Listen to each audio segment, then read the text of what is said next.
ভাই তুই এখানে দাঁড়ায় রয়েছিস কেন? বাজারের দিকে চল। না রে, বাজারের দিকে যাবো না রে। বাজারের দিকে গেলে এক একজন এক এক কথা করছে, ভালো লাগতেছে না। লোকজন তো সমালোচনা করবে, তাই বলে কি ঘরে বসে থাকবি?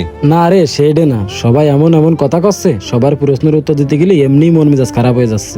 আচ্ছা সে নাই বুঝলাম, তো হঠাৎ করে তোর বিদেশ যাওয়ার কি হলে? আরে ওইডে নিয়েই তো ঝামেলা। দালাল কইলো যে আগে 2 লাখ টাকা দিতি, আজ যাওয়ার পরে আর 2 লাখ দিতি। এখন আব্বু সে ভুল করে দালালের কাছে একবারে 4 লাখ টাকা দিয়ে দিছে। আর পাসপোর্ট জমা নিয়ে আমারে কলেজে ভিসা এসে ঢাকায় এসো। ঢাকায় গেছি, সে পাসপোর্টও আটকাই দিছে, টাকাও দেয় না। 1 মাস ধরে তারও কোনো খোঁজ পাচ্ছি না। তালি তো ভাই বড় একটা বিপদে পড়িছিস। আরে হ্যাঁ, এইদিকে বাপের 2 লাখ টাকা লাভে নিয়ে আসিল, ওই লাভের টাকার জন্য এই পাশে প্রেশার দিচ্ছে। তারপরে আমি তো বিদেশ যাওয়ার জন্য চাকরিটা ছাড়িছি। সব মিলে সংসারের অবস্থাটা ভালো না। এক কথায় আমার অবস্থাও ভালো না, এই জন্য কোনো দিকে যাতে মন চাচ্ছে না রে। যা তুই যা বাজার থেকে ঘুরে আয়। আরে চল, জুয়েল ভাইয়ের কাছ থেকে 1 কাপ চা খেয়ে চলে আসছে নে। আরে যাবো না, লোক শুধু এক এক কথা করছে। কিরে তোর কখন আসতি কইছি আমি? গুছাই গাছায় আসবো তো বাড়িতে। বাড়ির থেকে গুছায় আসতি এত দেরি লাগে? কালকে রাত জায়গায় খেলা দেখেছি তো, তাই উঠতে একটু লেট হয়ে গেছে। তা কি কবেন কন? আরে ওই যে ঘুরতে যাতে চাইলাম না, তা আব্বুরে তো কইলাম, তা আব্বু 20,000 টাকা দিতে চাইছে। তা কোন জায়গায় যাওয়া যায়? কনে আজ যাবো, মোটামুটি তো সব জায়গায় গেছি। তাহলে সিলেটই চলেন। আচ্ছা ঠিক আছে, তাহলে সন্ধ্যের সময় জামা কাপড় গুছাই নিয়ে বাজারে চলে আসছে নে। 8টার গাড়িতে তাহলে চলে যাবা নে। ভাই কাকা তো 20,000 দিয়েছে, আর আমার কাছে 5-6 হাজার আছে। তাহলে 2জন যাবো কেন, 3জন চলেন। 3জন যাব, তার একজন কারে নিবি? শামিম ভাই তো বাড়িয়ে রয়েছে, তাহলে বাইরে নিয়ে যাই।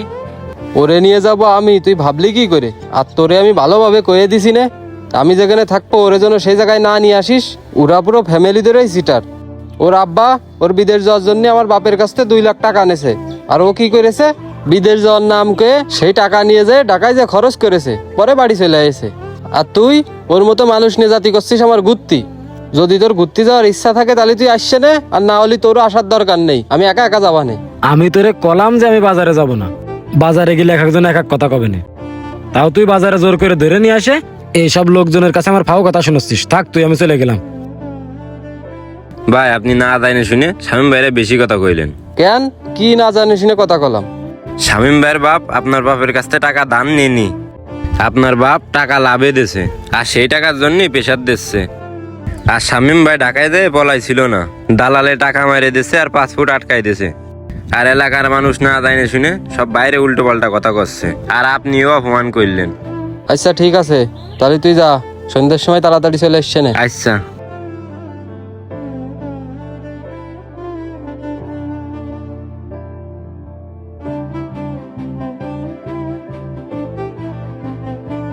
চারিদিকে এত দিন আর চাকরিটাও নেই, কি যে করি। কি রে শামিম, তুই এখানে এসে বসে রয়েছিস? আমি তোর বাড়ি গেলাম তোরে খোঁজ দি। আমার বাড়ি তুই কি জন্য খোঁজ দেখেছিস? আমার পরিবার ধরে সিটার, আমিও তো সিটার।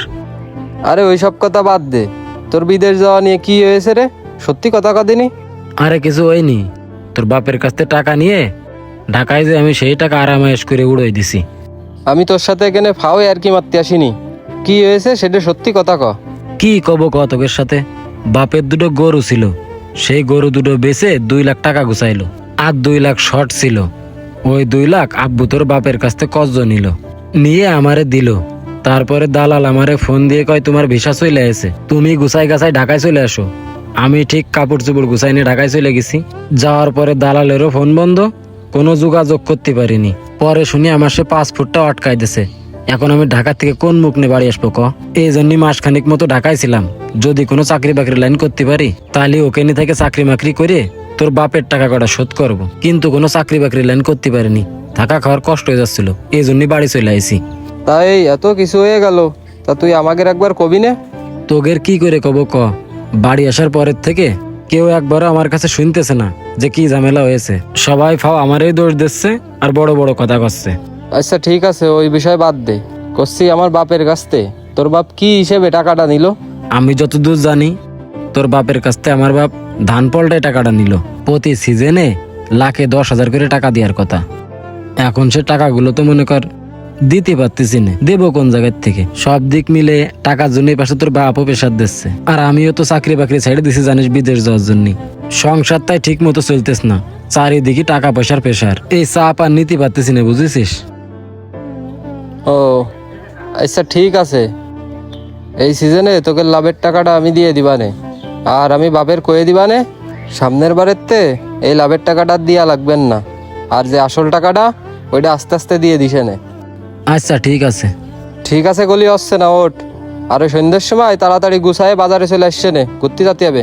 হাই, কোনো বিষয়ে সত্যটা না জেনে কাউকে দোষ দেওয়াটা ঠিক না, তাই কোনো বিষয়ে কাউকে কিছু বলতে গেলে অবশ্যই আগে সত্যটা যাচাই করে নেবেন। আর সব সময় যে আপনিই সঠিক বিষয়টা এমন না, কারণ পরিস্থিতি মানুষকে পরিবর্তন হতে বাধ্য করে।